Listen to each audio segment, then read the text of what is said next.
Yamaha's flagship sport bike, the YZF R1. It will storm from 0 to 100 kilometers an hour in less than 3 seconds and go on to a top speed of about 300 k's an hour. That level of performance makes it difficult to test on public roads, so I've come to a racetrack to get a true feel for this World Superbike race winner. Those of you who know your superbikes might be just a little bit underwhelmed with this, the 2012 version of the R1, because it looks exactly like the 2011 model and the 2010 model, and believe it or not, even the 2009 model looked exactly the same, apart from a couple of colour changes. But if you look really close, there are a couple of detail changes. The overall shape remains the same, but the nose has been smartened up just a little bit with larger LED running lights and a reflective strip to give it that Audi headlight look. It's more aerodynamic too.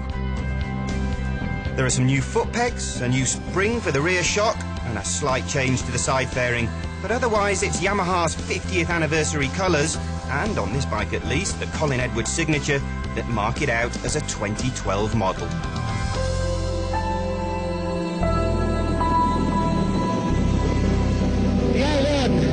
Basically got exactly the same engine that it had last year, and that's no bad thing. All it's got is an updated ECU, but you're still talking 182 horsepower claimed, and that's enough for anyone, believe me. It may be an inline four-cylinder engine, but what sets it apart from all the other ordinary inline fours is the way it makes its power. Just listen to the thing. It sounds like a V-twin. It goes like a V-twin. I absolutely love it. It's Yamaha's cross-plane crank design and a change in the firing order of its 4 cylinders compared to the competition that gives it that special character. A bit of top-end power has been sacrificed in favour of better mid-range drive, but it's a sacrifice worth making. The connection between throttle, rear tyre and the road feels more alive, and you feel more in control. And for 2012, Yamaha has introduced an extra and very important feature to keep you safe: traction control. The TCS, or traction control system if you want the whole mouthful, has 6 settings. And on number 6 it cuts in on the fun nice and early. On number 1 you get a lot more slide before it starts to go all nanny on you. You adjust it via this switch on the left handlebar, very easy to do, even do it on the move if you like. But how does it know when it's all going to get out of hand? Well, there's a sensor down there on the front wheel and also here on the rear wheel. So when the rear wheel starts turning a little bit faster than the front, it knows it's all about to go pear-shaped. And then it starts adjusting different parameters. It's got the ignition timing and it's got your throttle opening. It plays with one or both of those or all of them and gradually brings everything under control. You can actually, if you want, if you're brave enough, turn the system off completely. But spinning the tyre on a big superbike is something best left to the experts, I think. And it's just very lucky indeed that I happen to have one standing by. Clinton Seller is one of South Africa's top superbike racers, and he has both the skill and the bravery to find out exactly what this TCS feels like. Clint's got a bit of a sweat on getting the R1 around there. What do you think? Traction control? I know you're a racer. I thought you guys didn't like traction control, but I've seen you hanging it out there.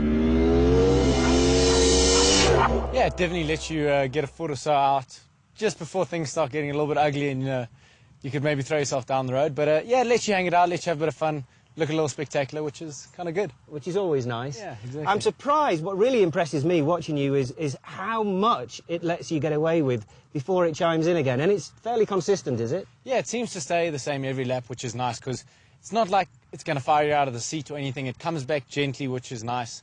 Probably a little bit better than you would do it if you shut the throttle off yourself. So I would say, all in all, it's a really good system.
Gentlemen, start your engine.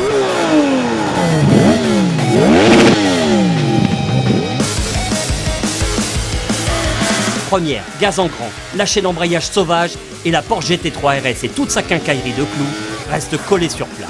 C'est vrai que sur le premier kilomètre, la GT3 RS prend cher dans la vue. Ensuite, son moteur positionné très loin dans le coffre arrière, avec les bagages, son faible transfert de masse au freinage la rendent délicate à piloter et pas toujours très efficace. Sur glace, cela s'entend.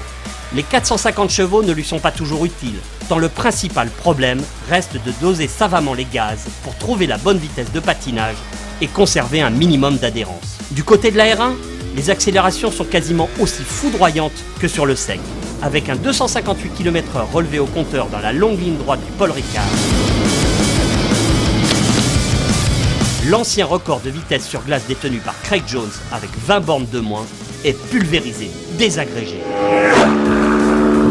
Pour la R1 et son pilote, le problème se situe davantage sur les prises d'angle maxi. La glace est très irrégulière et la neige empêche les clous de s'enfoncer correctement. Quant aux 5 kg de clous plantés dans les pneus, ils rendent la moto lourde et peu agile.